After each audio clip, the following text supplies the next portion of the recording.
pjnet.tv, 9:30 on the East Coast, and it is time for part 2. For those of you who were blessed and enjoyed part 1, you're also going to be blessed and you're going to enjoy part 2, our first-time guest. By in our green room, we are recording, we are streaming, we are ready to begin a countdown to Studio 33 Alpha, starting now.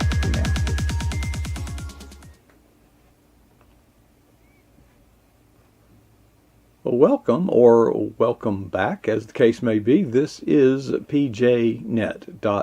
I'm Coach Prasick, and tonight we are continuing the tradition of bringing you first-time guests, the second installment of our, this will be our 256th first-time guest.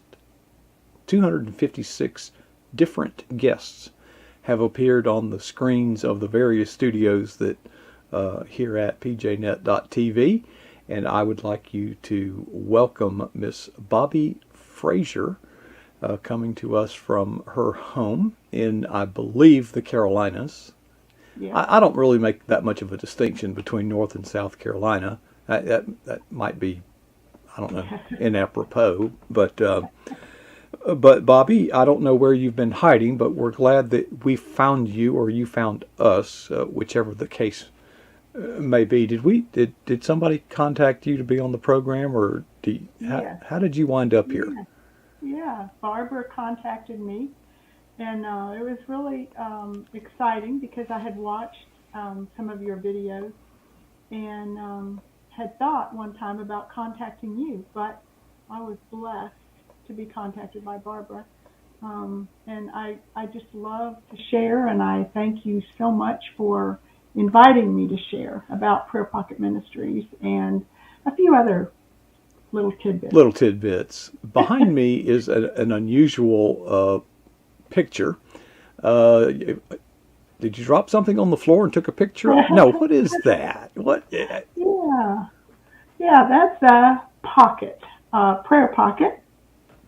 Prayer pockets began with a special friendship that was certainly one of those friendships that God ordained. Because I don't think that we would have ever met had God not put us together for this time. Both of us had a passion for prayer. Just seeing somebody that needed prayer, driving down the road, and you see somebody and you just automatically start praying for them. The joy that brought us to be able to do that, we felt that it needed to be shared. We wanted to share it. We weren't sure how to share it, but we wanted other people to feel that deep desire to pray like that.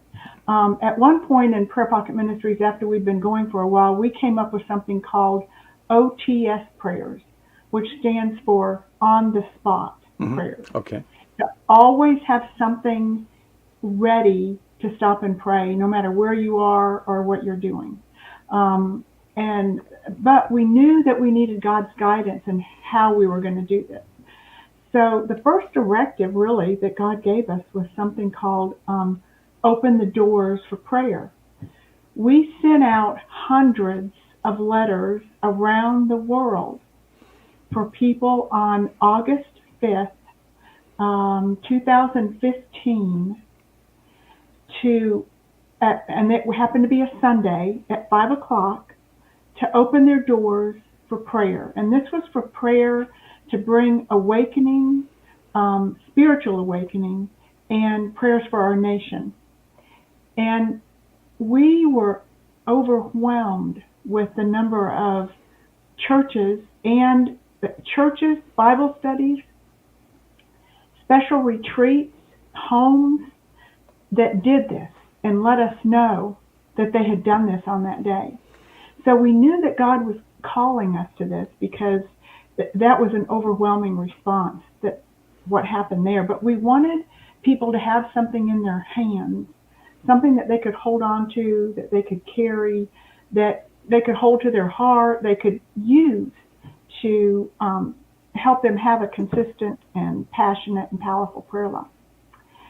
So we weren't really sure, what we were going to do, but our pastor started something called Pockets of Prayer in the city. And we would go to different areas like hospital, the police station, the newspaper, all different places, and just pray for the people that were working inside, that either knew Christ and needed some encouragement, or that didn't know Christ. So we didn't know exactly who we were praying for, but we were praying for the people that needed Christ. And so that was an awesome experience, but we still knew that there was something else that we needed. There was a greater need for individuals to come together to pray. Corporate prayer is crucial, but in order to have corporate prayer, our individual prayer life needs to be really strong. So I use, a lot of times when I speak, a hula hoop. And Gypsy Smith was an evangelist from the 1860s. And he said, go home, lock yourself in your room, kneel down in the middle of the floor, draw a circle around you with a piece of chalk, and on your knees, pray fervently and brokenly that God will start a revival inside that chalk circle. So I just use a hula hoop. And there's times when I know that something big is coming up, and I get inside that hula hoop, and I have a revival right there with God, knowing that I need to be revived. I need Him to make sure that I'm right before I go out and try and do anything else. So, Prayer Pocket Ministry, we desperately wanted to share our passion for prayer, but how were we going to do it? We had a Bible study, which it's still going on at my home once a week, and the ladies helped us with this. We went through the cards, we figured out what kind of cards or what we wanted for prayers, but we didn't know how to keep them together. And we came up with the pocket. And so here's my pocket. If you can see it. Yeah, that's my prayer pocket. And inside are the cards. And but we came up with the pocket, and the ladies at the Bible study, we would come to Bible study, and then several of them brought their sewing machines, and we had, I think, 10 people. Some of them would cut the pockets out, some of them would iron, some of them would sew, some of them would sew buttons on, and we made that first time 275 pockets. And it was just an awesome thing to watch everybody work together. And the first place we went to was our church, and we shared it, and we gave the pockets away, and just instilled upon them the importance of what the pockets, what the cards are for. And so now we have 2 sets of cards. One set is for what we would say maybe a new believer. It kind of guides you a little bit more in depth as to, gives you a word and scripture, and on the back prayer points. And then the same with the more mature believers, or ones that have had a steady prayer life maybe.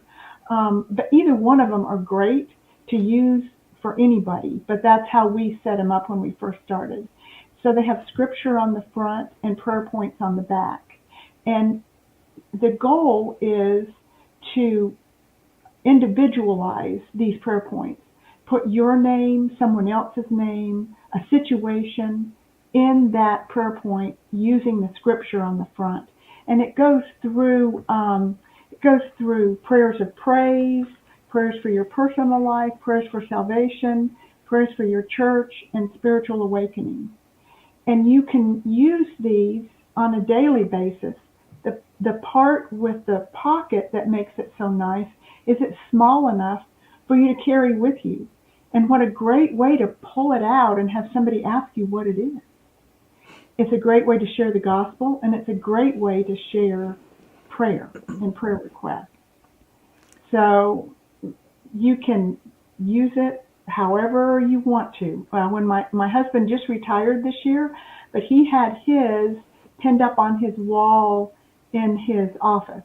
Mm-hmm. And when they had staff meetings, many times he would pull it out and go through it. So it's been we've been blessed to be on our local TV station 3 times.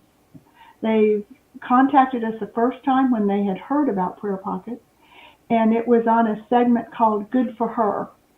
And they went through how we made them, the cards that were in them, and what we did, and it was an awesome segment. And then during the pandemic, they contacted us and said, now what are you doing during the pandemic with this? So we were able to share that, we do have Facebook posts every day that lead people to prayer, that help and guide them, with all different things that are going on in their life. So we have received requests from all around the world for Prayer Pockets. We've mailed them out all over the world. And usually get about a weekly contacts through our email and through our website. Mm-hmm. But people will Google prayer, and Prayer Pocket Ministries comes up, and they contact us and ask us for the cards.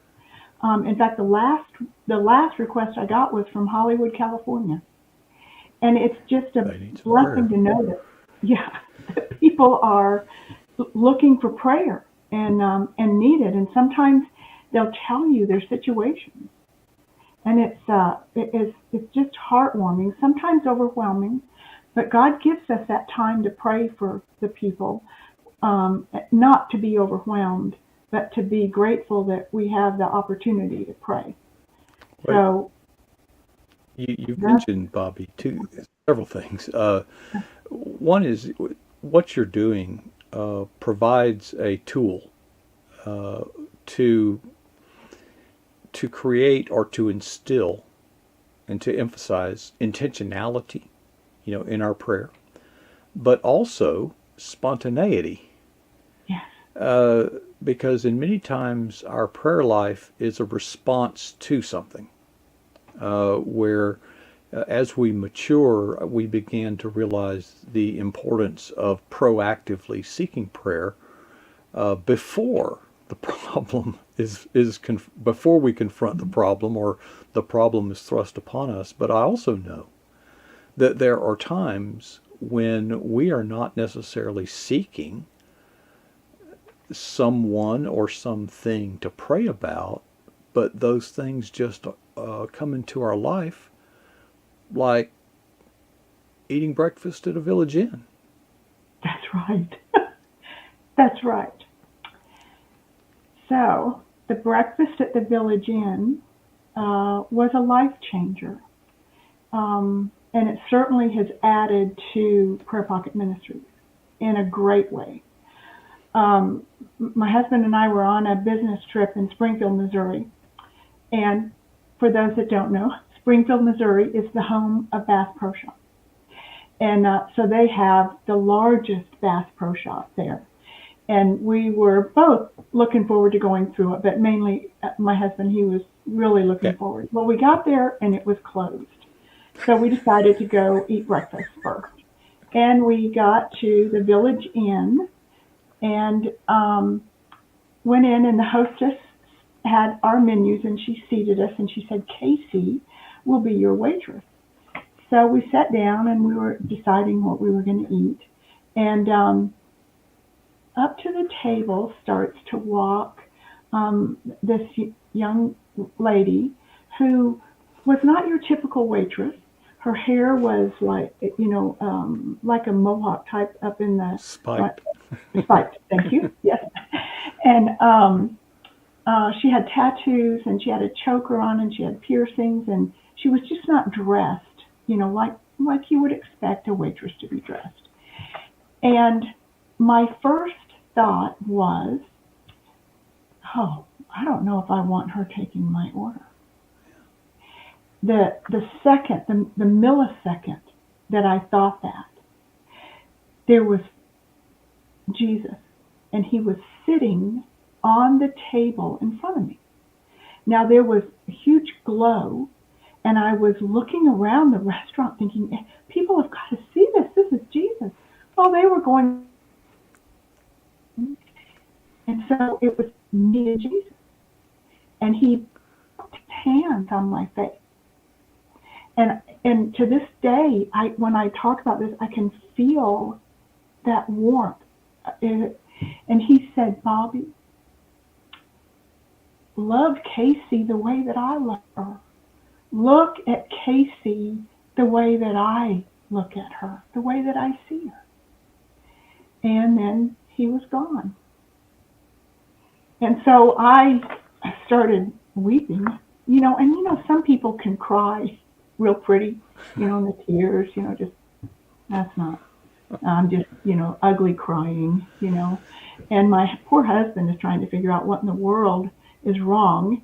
And I knew that I had to get through giving the order, because all this had taken place as she's walking up to the table.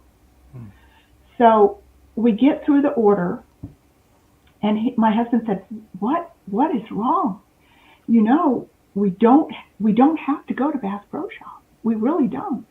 I said, no, that's not it. And so he said, well, what is wrong? So I tried to tell him what happened, and he said, Bobby, why would you even think that?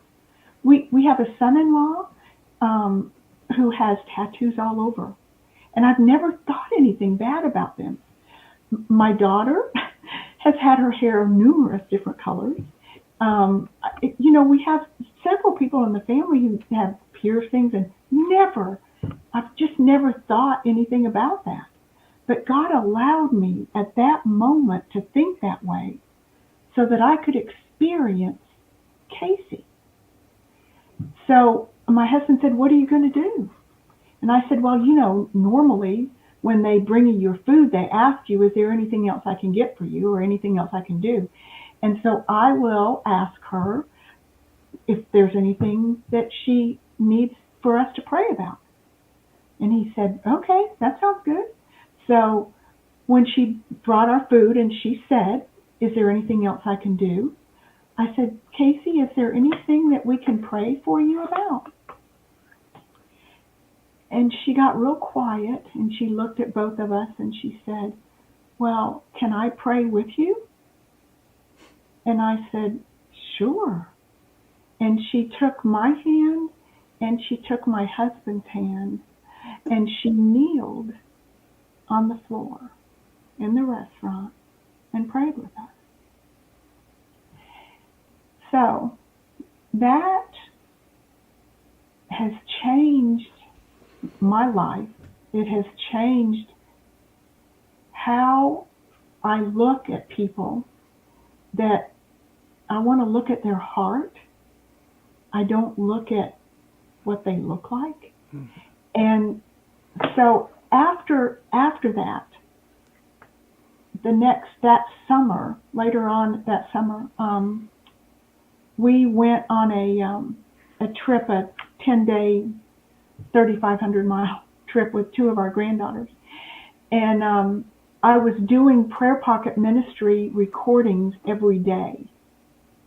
And I was able to meet people all over we drove from North Carolina up to northern Minnesota, down to St. Louis, and then back to North Carolina. Drove through Nebraska and Iowa and met this couple who I would have never met had it not been for my transparency introduction with Casey, and had some of the most awesome recordings for Prayer Pocket Ministries that was on daily, that people actually saw people's hearts and were able to look past them maybe looking a little bit different than what they were used to. So the Village Inn was a great stop that morning. Folks, there are so many stories. Bobby, I want to share a story that happened to me. I was a motorcyclist, and I was invited. Our association, you know what that means. Our Baptist Association has their annual meeting, and the executive director asked me to provide the opening invocation prayer. So, of course, it's at the big church, the mega church in the rich part of town, right? And so I come up there in my motorcycle gear on my motorcycle, and when I go in, immediately one of the ushers begins trying to send me to the balcony. And about that time, the office administrator saw me and said, "Hey, Mark, here, come sit with me." And of course, the usher's like, "Huh?" So I sit on the outside because I know I'm going to be walking up to the front. So I'm on the outside. She's seated next to me. Well, she later told me that while I was sitting there, the woman next to her said, "Who is that guy? And why is he here?" And of course, the office manager said, "Well, that guy will be opening our session in prayer today." But I was in my motorcycle gear, and outward appearances Yeah. can predispose us. But Jesus didn't look at the outside appearances. Even when he was being asked questions, which I don't believe in many cases were sincere questions. These were the people who had good outward appearances, the scribes and the Pharisees and the church leadership. But he saw through that. He saw to their heart, and he knew their heart was not right. I'm stealing your time. Tell us the next story. No. Oh, no, that's an awesome story because one of the, I used to write a faith column for our newspaper. And one of the stories that they asked me to write was on a motorcycle ministry that we have in a small town near us. They have a church. And so on Mother's Day, which was about 3 weeks after my husband had been diagnosed with cancer, we went there to do an interview on the pastor. And they all rode motorcycles, and they had their motorcycle gear on. And it was the most powerful church service. And we made such strong friends through them. And that was just another way of us being able to show so many that you just cannot look at the outward appearance. You have to look at the heart. Well, when they found out that Tom had been diagnosed with lymphoma, they came out. They all rode their motorcycles out to the house about a couple weeks later and had prayer for him. There was, I think, probably 10 or 12 that came, and they circled around in our sunroom and prayed for him. And we have this has been probably 6 years ago, and they have remained strong friends with us. And I can see that happening, and it's such a joy to be able to disrupt somebody's thought pattern and bring them to understand what Jesus was looking at. Not what we sometimes look at, but what Jesus looks at. So powerful. But years ago, 1996, I moved from Jacksonville, Florida area here to North Carolina. And I had worked in the corporate world, and I wanted to move closer to my parents. And so we moved here, and after several years working, I came home from work one day and was looking through the paper, and the classifieds, opened to the classifieds, and there was this job, and it was almost like there was a neon sign around it that was just blinking, like you need to pay attention to this. And it was for an after-school care director. And, I'm like, my oldest son was in the Marines, middle son had just graduated from high school, and my daughter was in middle school. And that was not on my radar at all. So I went to close the paper, but I couldn't. In fact, I had to get up and get a pad and a piece of paper and write down how I could do this job financially and possibly keeping my other job. That was the first time in my life that I actually experienced God talking to me. Not audible, of course, but in my heart. I knew it had to be Him because it's not something that I would do. So I did. I filled the application out, and it ended up that it was the church that I went to, with the after-school care director. I knew that they had an after-school care program, but I never paid that much attention to it. So it was the director for the church I belonged to. So had the interview, and the pastor said, well, we've kind of decided that we're not going to hire somebody who's a church member. And I said, well, that's something that you're going to have to discuss with God. The reason I'm here is because God has sent me. I've raised my children, and I work for corporate America, and I don't have any other experience in doing this, but God has sent me here, so I believe that He wants me here. So after some discussion, they hired me. I spent 5 years there. That's where I met my husband. Now we've been married for 22 years almost, and it was a wonderful, wonderful experience there. They came to love Him, and they taught me that you can know Jesus. I was raised in church. I raised my children in church, and we knew Jesus. But I did not have an intimate relationship with Jesus until I was responsible for teaching these children 5 days a week devotion. And we were in depth. These were kindergarten through fifth graders. And we learned all kinds of things together. And one of the things that we decided to study was the 10 Commandments. And when I got to the commandment of do not steal, I said, what does do not steal mean? And they said, no, Miss Bobby, that means don't steal a car, don't steal somebody's TV. I said, well, what if you walked by your friend's desk at school and they weren't there that day, and you took their pencil? And they said that was different. So I decided that we needed some good lessons in exactly what the 10 Commandments were, and for them to understand, and at their age, and in the things that they did every day, how the 10 Commandments come into play. Because once they could learn that, then they could learn Jesus' commandments of love your God and love God and love your neighbor.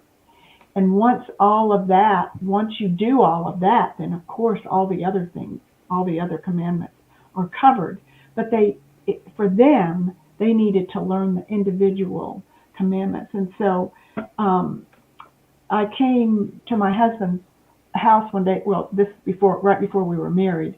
We were standing in his kitchen, and he said, Bobby, I had this vision of you last night. And I said, really? What was it? And he said, I had a vision of you standing on a stage accepting an award for writing.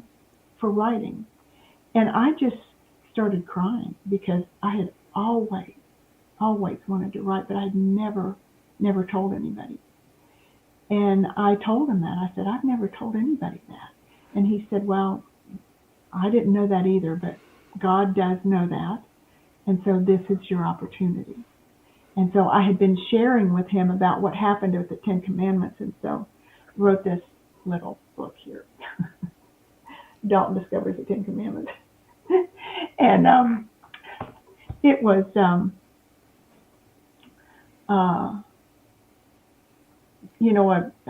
a challenge because I'd never written. I didn't have a degree in English, anything like that. But we got through it and wrote it, and I had a friend print it, and had another friend do the illustrations, and It's out right. It's out of print right now because it needs to be rewritten.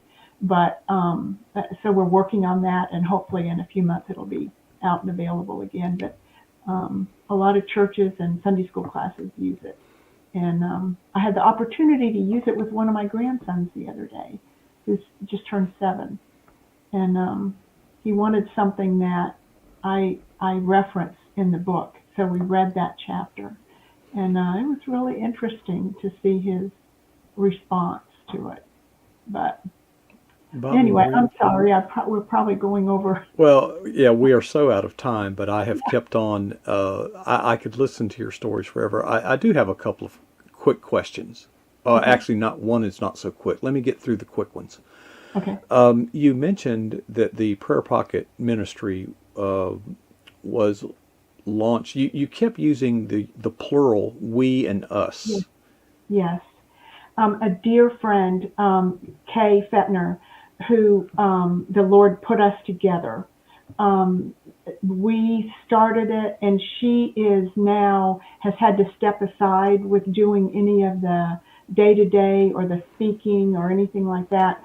But she certainly is a huge part in keeping this going through prayer. She is a prayer warrior, and I would not be here doing any of this without her. The other question that came to my mind, you mentioned August the 5th. Mm-hmm. Was that a memorial was that date significant, or was it just the next Sunday on the calendar that was available? Yeah. It's the day that the Lord gave us. Both Kay and I prayed about that, and that was the day that we both said and came together. So we knew that that was the day that He had chosen, even the time, 5 o'clock. And when we looked at the calendar and it was a Sunday, Mm-hmm. we thought, wow, this is going to be interesting because a lot of the churches that have evening services start at 6. Mm-hmm. So are they going to open at 5 and have prayer? Yes. And then, but they did. Sure. So. Of course.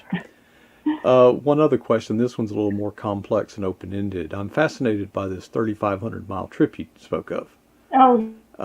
You said that you were making recordings during this trip. Now, I think your camera froze up, Bobby.